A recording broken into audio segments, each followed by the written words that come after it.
Okay guys, so that's the former Lincoln School that is now a bunch of businesses that have inhabited the former classrooms, and the Rockies are off to my right. You can see some new construction. Big old house here, and you know, that house is gonna have great views. And as I ride forward, we're gonna come into a very beautiful and wealthy neighborhood.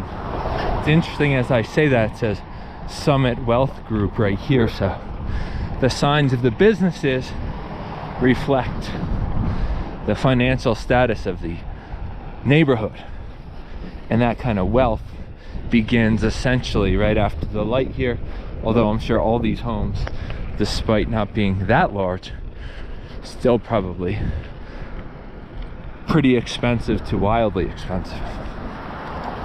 Anyhow, let me just talk about class for a second. We're in Colorado Springs. We're going through this neighborhood where the homes are large, they're beautiful. Some of them are probably custom designed, others are probably built many years ago but restored and are in very nice condition. The properties are well landscaped. All that takes money and resources. And that former Lincoln School that I went to, if you were to enter it, any of the businesses that are in it, you would see that everybody is dressed pretty similarly. They're all the people seem to be in pretty good shape and wearing newer clothes. You know, everyone's well shaven, just seems like they're put together. But if you go just a few blocks to the left, it's a story.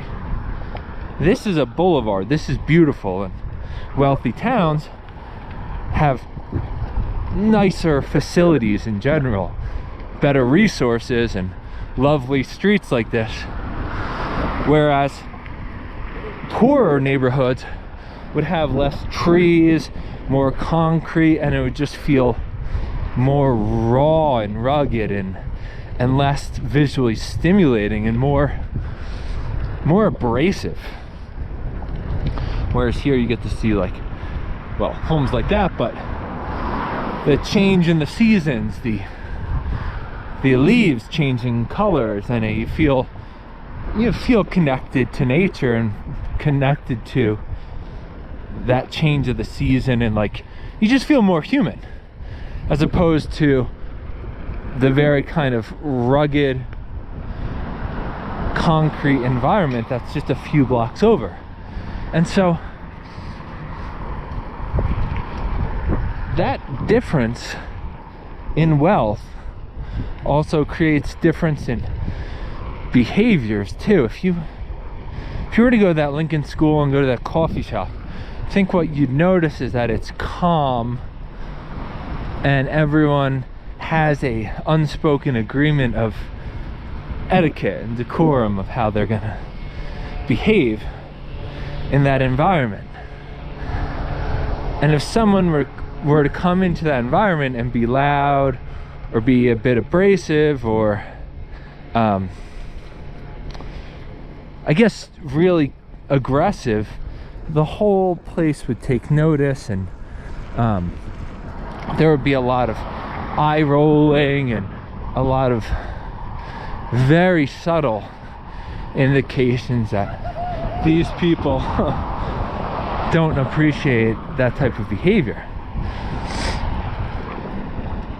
You can contrast that with if you go to a few blocks over and say you go into a McDonald's in this rougher part of town.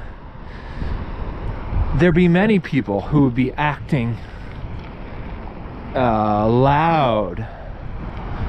Yeah, stop there.